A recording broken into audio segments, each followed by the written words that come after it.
Hello friends, सी programming सीखने की इस सीरीज में आज हम देख रहे हैं फिबोनाची सीरीज के फर्स्ट एन टर्म को कैसे प्रिंट करें। तो सबसे पहले मुझे एन की वैल्यू स्टोर करवाने के लिए एक वेरिएबल की जरूरत पड़ेगी। तो वो वेरिएबल मैं यहाँ पे डिक्लेयर कर देता हूँ, लेट्स से इंटीजर एन। उसके बाद CLR SCR लिख देता हूँ ताकि हमें कोई प्रीवियस आउटपुट दिखाई ना दे, और लास्ट में मैं गेट ch लिख देता हूँ। अभी ऊपर जो हमने एन डिक्लेयर किया है वो हमें यूजर के पास से लेना है, तो उसके लिए मैं यहाँ पे एक प्रिंटफ स्टेटमेंट लिखता हूँ और उस प्रिंटफ स्टेटमेंट के अंदर मैं लिखता हूँ एंटर एन। उसके बाद उसके अप्रोप्रिएट एक स्कैनफ स्टेटमेंट लिखता हूँ और उस स्कैनफ स्टेटमेंट के अंदर मैं लिखता हूँ %d एड्रेस ऑफ एन। अभी सपोज हम ऐसा एज्यूम करते हैं कि एन की वैल्यू 10 है, यानी कि फिबोनाची सीरीज के फर्स्ट 10 टर्म्स को हमें प्रिंट करवाना है। फिबोनाची सीरीज का फर्स्ट टर्म 1 है, सेकंड टर्म 1 है, थर्ड टर्म 2 है, फोर्थ टर्म 3 है, फिफ्थ टर्म 5 है, सिक्स्थ टर्म 8 है, सेवेंथ टर्म 13 है, एट टर्म 21 है, नाइन्थ टर्म 34 है एंड टेंथ टर्म 55 है।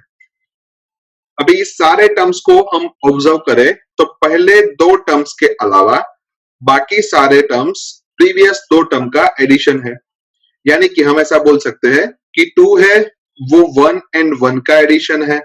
अगर हम 8 ले तो 8 वो 3 एंड 5 का एडिशन है। अगर हम 21 ले तो 21 8 एंड 13 का एडिशन है। अगर हम 55 ले तो 55 वो 21 एंड 34 का एडिशन है। अभी हम ऐसा बोल सकते हैं कि फर्स्ट दो टर्म के अलावा बाकी सारे टर्म्स के लिए लॉजिक सेम रहेगा। यानी कि हम फर्स्ट दो टर्म के अलावा बाकी सारे टर्म्स का लॉजिक लिख देते हैं। तो थर्ड टर्म के लिए हमारे प्रीवियस दो टर्म है 1 एंड 1, यानी कि हम उसकी वैल्यू स्टोर कर देते हैं। Let's say a is equals to 1 and b is equals to 1, और उनका एडिशन यानी कि c is equals to a plus b okay हमें 2 आउटपुट दे रहा है और वही 2 को हमें प्रिंट करवा देना है। नेक्स्ट फोर्थ टर्म के लिए प्रीवियस दो टर्म है 1 एंड 2, और अगर हम उनका एडिशन करें तो हमें हमारा फोर्थ टर्म मिल जाएगा यानी कि 3 मिल जाएगा। उसके बाद फिफ्थ टर्म के बारे में हम सोचे तो हमारे प्रीवियस दो टर्म से 2 एंड 3, यानी कि हम उसका एडिशन करें तो हमें हमारा फिफ्थ टर्म मिल जाएगा। अभी सिक्स टर्म के लिए हमारे प्रीवियस दो टर्म की वैल्यू है 3 एंड 5, और उनका अगर एडिशन करें तो हमें हमारा नेक्स्ट टर्म मिल जाएगा। सेवन टर्म के लिए हमारे प्रीवियस दो टर्म की वैल्यू है 5 एंड 8, यानी कि हमारा सेवन टर्म 13 हमें मिल जाएगा। एट टर्म के लिए हमारे प्रीवियस दो टर्म की वैल्यूज है 8 एंड 13, और हमें हमारा नया टर्म 21 मिल जाएगा। उसके बाद हमारे नाइन टर्म के लिए हमारे प्रीवियस दो टर्म की वैल्यूज है 13 एंड 21, यानी कि हमें नाइन टर्म 34 मिल जाएगा। और लास्ट में हमारे टेंथ टर्म की बात करें तो हमारे प्रीवियस टू टर्म्स की वैल्यूज है 21 एंड 34, यानी कि हमें हमारा टेंथ टर्म 55 मिल जाएगा। यानी कि हम यहाँ पे बोल सकते हैं कि हमने एक जैसा टास्क सभी टर्म्स के लिए रिपीट किया है, और इसी वजह से यहाँ पे हमें लूप की जरूरत पड़ेगी। तो यहाँ पे मैं एक फॉर लूप ले लेता हूँ। अभी ये फॉर लूप के बारे में डिस्कस करें तो हमें फर्स्ट एन टर्म प्रिंट करवाना है, यानी कि हम ऐसा बोल सकते हैं कि हमें 1 से लेके nth टर्म तक वैल्यूज प्रिंट करवानी है। तो यहाँ पे मैं सिंपल सा लिख देता हूँ कि i की वैल्यू को हम 1 से स्टार्ट करेंगे। i की वैल्यू जब तक n से छोटी हो तब तक हमारा लूप एग्जीक्यूट होगा, और हर बार हम i की वैल्यू में एक एक का इंक्रीमेंट करेंगे।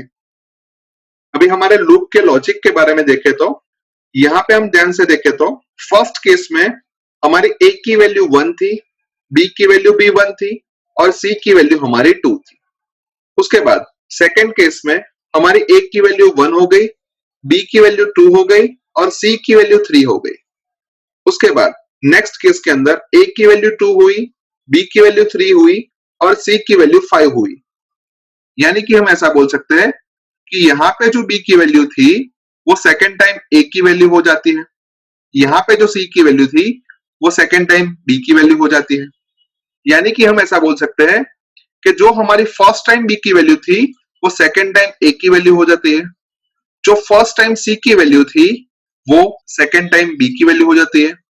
यानी कि हम ऐसा बोल सकते हैं करंट इटरेशन के अंदर जो भी बी की वैल्यू है वो नेक्स्ट इटरेशन में ए की वैल्यू हो जाती है, और करंट इटरेशन में जो भी सी की वैल्यू है वो नेक्स्ट इटरेशन में बी की वैल्यू हो जाती है। यानी कि हम ऐसा बोल सकते हैं कि जो बी की वैल्यू है वो ए में चली जाती है और जो सी की वैल्यू है वो बी में चली जाती है। यानी कि हम हमारे करंट इटरेशन के अंदर कुछ ऐसा लिखे कि बी की जो भी वैल्यू है वो ए में चली जाएगी और सी की जो भी वैल्यू है वो बी में चली जाएगी। यानी कि यहाँ पे अब ए की वैल्यू 1 हो जाएगी और बी की वैल्यू 2 हो जाएगी, और हम वही ऑब्जर्व करें तो नेक्स्ट केस के अंदर हमारी ए की वैल्यू 1 और बी की वैल्यू 2 है। यानी कि हम सेम का same task multiple time repeat करेंगे। अभी नेक्स्ट केस के बारे में भी हम देखें तो अगर बी की वैल्यू हम ए को दे और सी की वैल्यू हम बी को दे तो बी की जो भी वैल्यू थी यानी कि 2 वो ए को असाइन हो जाएगी और सी की जो भी वैल्यू थी जो कि 3 है वो बी को असाइन हो जाएगी। यानी कि हर बार हम नंबर ऑफ टास्क परफॉर्म कर रहे हैं, जहां पे हमारा पहला टास्क है कि हम सी की वैल्यू को इवैल्यूएट करें, उसके बाद सी की वैल्यू को प्रिंट कर देते हैं और उसके बाद हम ए और बी की वैल्यू को चेंज कर देते हैं। यानी कि वही लॉजिक हमें लूप के अंदर लिखना पड़ेगा। तो उसके लिए मैं यहाँ पे लिखता हूं कि सी की जो भी वैल्यू है वो ए की वैल्यू और बी की वैल्यू का एडिशन है। उसके बाद मैं सी की वैल्यू को प्रिंट करवा देता हूं और उसके बाद मैं बी की वैल्यू को ए में असाइन कर देता हूं और सी की वैल्यू को बी में असाइन कर देता हूं। यानी कि अब हमारा पूरे का पूरा लॉजिक बन चुका है। लेकिन लूप के अंदर हमने आई, ए, बी एंड सी 3 वेरिएबल का यूज किया है। वो वेरिएबल हमें ऊपर डिक्लेयर करने पड़ेंगे। तो यहाँ पे मैं वो भी डिक्लेयर कर देता हूं। Let's say I, A, B and सी। अभी लूप के पहले 2 टर्म के लिए भी हमें ये लॉजिक अप्लाई करना पड़ेगा। यानी कि वहां पे भी हमें ए की वैल्यू कुछ एज्यूम करनी पड़ेगी और बी की वैल्यू कुछ एज्यूम करनी पड़ेगी और वो हमें सी की वैल्यू देगा। तो हम ऐसा सोचते हैं कि अगर हम ए की वैल्यू को 1 असाइन कर देते हैं और बी की वैल्यू को 0 असाइन कर देते हैं तो हमें हमारा नया टर्म यानी कि 1 मिल जाएगा।